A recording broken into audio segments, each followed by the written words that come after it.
For those God foreknew, he also predestined to be conformed to the image of his Son, that he might be the firstborn among many brothers and sisters. This verse is revealing that God's plan was never originally to just forgive people and wash them for their sins. His original plan was for us to live like Jesus Christ. Conformed literally means to be shaped with, pressed into the same pattern, and formed until there's resemblance. Image just means visible representation. God already had an intended shape for his children, and that shape is seen in Jesus. Romans is talking about sonship and suffering and a spirit-led life through adoption, inheritance, and future glory. This verse is about family resemblance. God is forming sons and daughters who will carry his nature, his order, his mind, his heart, and the obedience and maturity of Jesus into real life. Jesus is called the firstborn among many brothers and sisters because he is the literal pattern of God's Son. And so what this verse is revealing about God is that God is a father with an end goal in mind.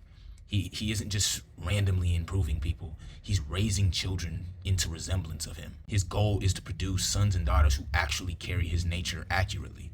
This is why he cares so much about what a person is becoming on the inside. God plants his nature within his children through the Holy Spirit, and then he trains us until resemblance becomes visible. And so this verse also reveals that man was made for identity before performance.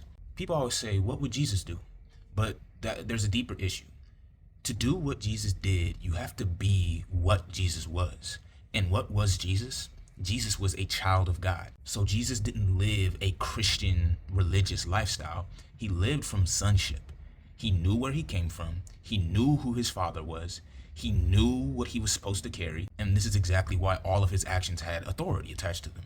A child of God is someone whose identity comes directly from the Father and has no other sources attached. Their worth is received directly from the Father. Their direction comes from the Father. Their obedience is agreement with the Father.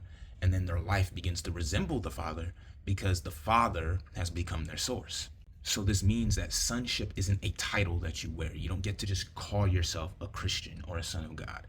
It's a nature that's formed within you. And this changes everything because imitation without identity just becomes pressure.